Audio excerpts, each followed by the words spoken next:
अस्सलाम वालेकुम, welcome to teacher.com। मैं हूं आबिद अली और आज हम करने लगे हैं रिव्यू एक्सरसाइज चैप्टर नंबर 2 की। तो क्वेश्चन नंबर 1 हमारे पास क्या है? क्वेश्चन नंबर 1 है MCQs, choose the correct answer. तो अब यहाँ पे मैंने सिर्फ क्वेश्चन ही लिख दिए, जो इनका सही आंसर होगा वो मैंने आगे लिखते जाना है, आपने बुक से इनको टिक अप कर लेना है।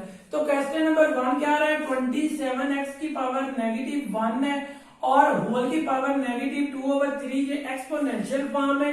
आंसर इसका रेडिकल फॉर्म में दिया हुआ है।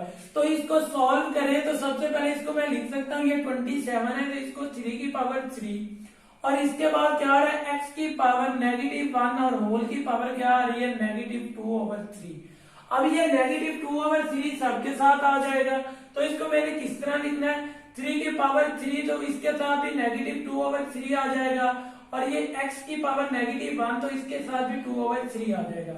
ये 3 इस 3 के साथ कैंसिल, तो बाकी क्या बचा? 3 की पावर -2 और यहाँ पे हमारे पास ये नेगेटिव प्लस हो जाएगा। अब इसको देखें तो ये हमारे पास क्या है? x की पावर -2 है तो ये नीचे आके x की पावर +2 हो जाएगी और यहाँ पे क्या हो जाएगा? x नेगेटिव से मल्टीप्लाई होके 2/3। तो इसको सॉल्व किया तो ये हमारे पास एक्सपोनेंशियल को रेडिकल में करें तो ये x की पावर 2 और इंडेक्स इसका क्या आ जाएगा 3 ओवर नीचे में क्या आ जाएगा 9।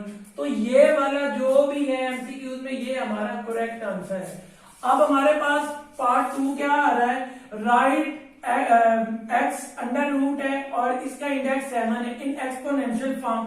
ये रेडिकल फॉर्म है तो इसको एक्सपोनेंशियल में क्या करना है x और ये हो जाना है 1/7।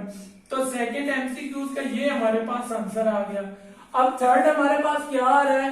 राइट 4 की पावर 2/3 विच रेडिकल साइन। अब हमारे पास ये एक्सपोनेंशियल है तो इसको रेडिकल में किस तरह लिखना है?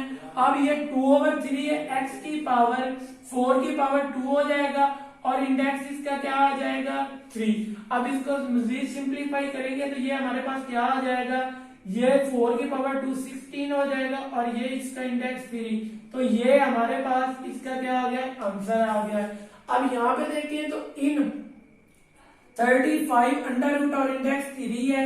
द रेडिकेंट इज, हमने स्टार्ट में पढ़ा था चैप्टर के, हमारे पास जो ये इसके अंदर होता है इसको हम रेडिकेंट बोलते हैं। ये रेडिकल साइन है और ये इंडेक्स ऑफ रेडिकल है। अब इसमें रेडिकेंट क्या है? 35 हमारे पास क्या है इसका रेडिकेंट, तो ये हमारा करेक्ट आंसर हो गया। अब यहाँ पे 5 को देखें तो ये 25/16 की पावर -1/2 इज। अब इसको मजीद सिंप्लीफाई करेंगे तो ये क्या आ जाएगा हमारे पास? अब यहाँ पे 25 की भी पावर क्या हो जाएगी? पहले देखें तो 25 को मैं लिख सकता हूँ 5 की पावर 2 और 16 को 4 की पावर 2। अब होल की पावर क्या है? -1/2 तो ये साथ आ जाएगा -1/2 और ये भी क्या आ जाएगा -1/2। ये 2 इस 2 के साथ कैंसिल, ये 2 इस 2 के साथ कैंसिल, तो बाकी क्या बचा? 5 इनवर्स और नीचे क्या है 4 इनवर्स। अब इनकी जगह को रिप्लेस करेंगे तो ये क्या हो जाएगा 4/5। तो ये जो भी है इनमें ये इसका क्या है? करेक्ट आंसर है। अब हमारे पास 6 क्या है? द कंजुगेट ऑफ 5 + 4 आयोटा है। अब हमारे पास इसका कंजुगेट क्या होगा? हमें पता है जो हमारे पास आयोटा होता है इसकी साइन को चेंज करें तो वो हमारे पास क्या आ जाता है? कंजुगेट। अब 5 - 4 आयोटा ये हमारे पास इसका करेक्ट आंसर है। अब वैल्यू ऑफ आयोटा 9 इज, अब हमें पता है आयोटा 9 को मैं लिख सकता हूँ आयोटा स्क्वायर की पावर 4 और साथ में क्या आ जाएगा आयोटा, क्योंकि ये एड हुआ है। अब आयोटा स्क्वायर की जगह -1 की पावर 4 और साथ में क्या आ जाएगा हमारे पास आयोटा। अब ये -1 की पावर 4 क्या है हमारे पास? पॉजिटिव है, तो ये क्या आ जाएगा हमारे पास 1 और ये पॉजिटिव आयोटा। अब पॉजिटिव आयोटा हमारे पास इसका आंसर है। अब हम चलते हैं हमारे एमसीक्यूज 8 की तरफ। अब 8 नंबर एमसीक्यूज हमारे पास क्या आ रहा है? एवरी रियल नंबर इज़, हमारे पास हर हकीकी नंबर, हमें पता है हर हकीकी नंबर हमारे पास एक कम्प्लेक्स नंबर होता है। तो इसका हमारे पास कौन सा आंसर ठीक है? डी पार्ट ठीक है, तो डी को हम टिक कर लेते हैं। 9 MCQs क्या आ रहा है, real part of 2ab into iota plus iota square. अब यहाँ पे अयोटा स्क्वायर की जगह हम -1 पुट कर देंगे।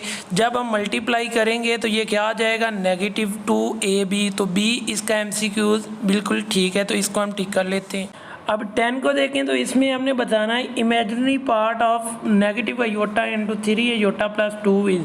अब हम जब अयोटा को मल्टीप्लाई करेंगे तो ये 3 अयोटा स्क्वायर हो जाएगा, तो ये तो हमारे पास इमेजिनरी पार्ट नहीं रियल पार्ट बन जाएगा। अब नेगेटिव अयोटा को जब 2 से मल्टीप्लाई करेंगे तो ये -2 अयोटा बन जाएगा, तो -2 हमारा इमेजिनरी पार्ट होगा, तो हम ए को यहाँ पे टिक कर लेते हैं, तो ए हमारा करेक्ट आंसर है। 11 आ रहा है, which of the following set have the clear property with respect to addition. तो इसका हमारे पास ए 0 सेट बिल्कुल ठीक करेक्ट आंसर है। अब 12 आ रहा है, name the properties of real number used in. हमें पता है जब भी हम किसी चीज़ को 1 से मल्टीप्लाई करें और वो वही दोबारा नंबर आ जाए, चीज़ आ जाए, तो वो हमारे पास होती थी मल्टीप्लिकेटिव आइडेंटिटी। तो इसका हमारे पास सी आंसर बिल्कुल ठीक है। तो 13 को देखते हैं, अगर x y z belong to real number, z less than 0 then x less than y। हमें पता है जब z लेस देन 0 होगा तो इसका साइन हमारे पास चेंज हो जाएगा, तो हम एक्स जी ग्रेटर देन वाई जी कर देंगे, तो इसका हमारे पास बी करेक्ट आंसर है। 14 को देखें तो a b belong to R then only one of a equal to b, a less than b, a greater than b. तो हमने ये कहा था कि ये हमारे पास ट्राई से निकला, 3 कंडीशन होती हैं, तो ये ट्राइकोटोमी प्रॉपर्टी होगा, तो ए करेक्ट आंसर है। अब लास्ट MCQ को देखते हैं, are non terminating and non recording decimal represent. तो हमें ये पता है ये हमारे पास इरेशनल नंबर होता है, तो सी इसका हमारे पास करेक्ट आंसर है। अब हम चलते हैं हमारे क्वेश्चन नंबर 2 की तरफ। क्वेश्चन नंबर 2 हमारे पास आ रहा है, ट्रू और फॉल्स आइडेंटिफाई। अब हमने आइडेंटिफाई करना है इनमें से हमारे पास ट्रू कौन से और फॉल्स कौन से हैं। फर्स्ट आ रहा है हमारे पास, division is not an associative operation. तो ये बिल्कुल ठीक है, हमारे पास डिवीजन एसोसिएटिव ऑपरेशन नहीं होता। सेकंड को देखें तो ये हमारे पास आ रहा है, every whole number is a natural number. तो ये फॉल्स है, हमारे पास 0 नेचुरल नंबर नहीं होता, इसीलिए ये फॉल्स है। अब थर्ड को देखें तो ये हमारे पास क्या आ रहा है, मल्टीप्लिकेटिव इन्वर्स ऑफ 0.02 इज़ 50। तो ये बिल्कुल करेक्ट है। जब हम 0.02 को लिख सकते हैं 2/100, पॉइंट की जगह 1 लगाए, आगे 2 डिजिट है, 2 0 हो जाएगा। अब 200 से कैंसिल हो के 50 बच जाएगा, तो ये हमारे पास करेक्ट होगा। तो पाई इज रैशनल नंबर, तो ये बिल्कुल फॉल्स है, पाई हमारे पास इरेशनल नंबर होता है। अब 5 को देखें तो every integer is rational number, हाँ ये बिल्कुल करेक्ट है, हर इंटीजर हमारे पास रैशनल नंबर होता है। 6 को देखें, subtraction is a commutative operation, no ये फॉल्स है, हमारे पास सब्ट्रैक्शन कम्यूटेटिव ऑपरेशन नहीं होता। अब 7 को देखें तो ये हमारे पास आ रहा है, every real number is a rational number, her real number हमारे पास रैशनल नंबर नहीं होता। √π3 हमारे पास रियल नंबर है लेकिन वो इरेशनल नंबर है, तो ये हमारे पास फॉल्स होगा 7 MCQ। अब 8 को देखें तो decimal representation of a rational number is either terminating और रिकॉर्डिंग, तो ये बिल्कुल करेक्ट आंसर है हमारे पास। 9 को देखें तो 1.8 का बार, तो इसको हम लिख सकते हैं 1 + 8/9। इसको सॉल्व करके देखें तो ये हमारे पास बिल्कुल करेक्ट आंसर है। अब हम चलते हैं हमारे क्वेश्चन नंबर 3 की तरफ। क्वेश्चन नंबर 3 हमारे पास क्या आ रहा है, सिंप्लीफाई द फॉलोइंग। अब हमने इनको क्या करना है, क्वेश्चन को सिंप्लीफाई करना है। जब हम फर्स्ट को सॉल्व करेंगे तो ये हमारे पास क्या आ रहा है, इसको जब हम सिंप्लीफाई करेंगे तो ये रेडिकल फॉर्म है, तो इसको सबसे पहले लिखो एक्सपोनेंशियल फॉर्म में। तो क्या करेंगे, 81y की पावर -12 और x की पावर -8, और हमारे पास अब क्या आ जाएगा, रेडिकल इसका 1/4। तो इंडेक्स हमारे पास एक्सपोनेंशियल में आ गया। तो हमारे पास यहाँ पे आ रहा है 81। अब हमने 81 को इस तरह एक्सपेंड करना है कि ये हमारे पास कोई 4 पावर इसकी है, तो हम इसको कर लेते हैं 81 को जब हम सिंप्लीफाई करेंगे तो ये हमारे पास क्या आया, 3 पे गया तो ये हमारे पास 2 आ जाएगा, 1 उधर गया तो ये 21 7 पे चला गया। अगेन 3 पे किया तो ये 9, अगेन 3 पे किया तो ये 3 आया। अब इसको अगेन 3 पे किया तो ये हमारे पास क्या आया, 1। अब ये क्या आया, 1 2 3 4। तो ये क्या बन गया 3 की पावर 4 और ये क्या है हमारे पास y की पावर -12 और ये क्या बना x की पावर -8 और होल की पावर क्या आ रही 1/4। अब ये पावर सबकी है तो ये सब के साथ अलग-अलग में आ जाएगी। 3 की पावर 4 इंटू 1/4। अब यहाँ पे y की पावर -12 है और इसके साथ भी 1/4 आ जाएगा। अब x की पावर -8 है तो इसके साथ भी 1/4 आ जाएगा। अब इनको सिंप्लीफाई करें 4 के साथ कैंसिल तो यहाँ पे क्या बचा 3। अब इसको सिंप्लीफाई किया तो यहाँ पे क्या बचा y की -3। अब इसको किया तो ये x की पावर -2। अब यहाँ पे नेगेटिव है नीचे आ गई ये क्या आ जाएगा +3 ओवर y की पावर 3 और x की पावर 2। तो ये हमारे पास इसका क्या आ गया आंसर आ गया। अब हम पार्ट 2 की तरफ जाते हैं तो इसको जब सॉल्व करेंगे तो सबसे पहले देखें तो ये रेडिकल फॉर्म में तो इसको एक्सपोनेंशियल फॉर्म में लिखें 25 x की पावर 10n और y की पावर क्या आ जाएगा 8n और अब यहाँ पे होल की पावर क्या बन जाएगा 1/2। अब इसको सिंप्लीफाई करेंगे तो ये हमारे पास क्या आ जाएगा। अब 25 को मैं लिख सकता हूँ 5 की पावर 2। अब ये क्या आ जाएगा x की पावर 10n अब y की पावर 8m और साथ में क्या आ जाएगा 1/2 पावर इसकी। तो सबकी 1/2 पावर सेपरेट करें तो ये 1/2 इस 2 के साथ भी आ गया।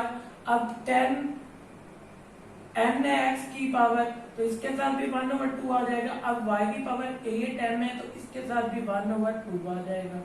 अब इनको सिंप्लीफाई करें ये 2 के साथ कैंसिल तो क्या बचा 5। अब यहाँ पे इसको सिंप्लीफाई किया तो ये 5 पे गया तो x की पावर क्या आई 5n। अब y को इसके साथ सिंप्लीफाई किया तो 4 आया तो y की पावर क्या आ जाएगी हमारे पास 4n। तो यहाँ पे देखें तो ये हमारे पास इसका क्या आ गया आंसर आ गया। अब हम चलते हैं हमारे पार्ट 3 की तरफ। अब पार्ट 3 को सिंप्लीफाई करते हैं। जब इसको सॉल्व करेंगे तो यहाँ पे हमारे पास जो आ रहा है इसको हमने क्या करना है। अब यहाँ पे नीचे इस क्वेश्चन में पावर नेगेटिव है ऊपर जाके हमारे पास पावर क्या हो जाएगी पॉजिटिव हो जाएगी। कैसे पॉजिटिव होंगी x की पावर 3 नीचे नेगेटिव है ऊपर +2 हो गया। अब y की पावर 4 है नीचे -1 है ऊपर +1 हो गया। अब z की पावर 5 है नीचे नेगेटिव है ऊपर जाके +5 हो गया। अब होल की पावर क्या है 1/5। अब इनको सिंप्लीफाई करें तो x की पावर 5 y की पावर 5 और z की पावर क्या आ रही है 10 और साथ में होल की पावर क्या आ रही है 1/5। अब 5 सबके साथ आ जाएगा तो कैसे लिखेंगे 5 इंटू 1/5। इसके बाद y है 5 इंटू 1/5। इसके बाद z की पावर क्या है 10 तो 10 इंटू क्या आ जाएगा 1/5। अब ये 5 इस 5 के साथ कैंसिल ये 5 इस 5 के साथ कैंसिल इसको सिंप्लीफाई किया तो ये 2। तो ये क्या आ जाएगा x y और z की पावर क्या आ जाएगी 2। तो ये हमारा इस क्वेश्चन का क्या आ गया है आंसर आ गया। अब हम चलते हैं हमारे फोर्थ पार्ट की तरफ। फोर्थ पार्ट को देखते हैं। जब इसको हम सॉल्व करेंगे तो सबसे पहले आ रहा है 32 को हम लिख सकते हैं 2 की पावर 5। इसके बाद जो वैल्यू हमेशा छोटी होती है वो वैल्यू बड़ी वैल्यू के पास चली जाती है। अब यहाँ पे ये -6 है तो ये नीचे पॉजिटिव है नीचे चले जाएगी। ये भी नीचे चले जाएगी क्योंकि ये नेगेटिव है नीचे पॉजिटिव। ये नेगेटिव है ये ऊपर आ जाएगी z के साथ पॉजिटिव हो जाएगी। तो ये क्या हो जाएगी z1 नीचे से आ गई ये +4 हो गया। नीचे ये हमारे पास 6 2 5 है तो इसको मैं लिख सकता हूँ 5 की पावर 4 और साथ में क्या आ रहा है x की पावर 4 ऊपर से x 6 है नीचे आके +6 हो जाएगा। अब y को करें तो y 1 +4 हो जाएगा।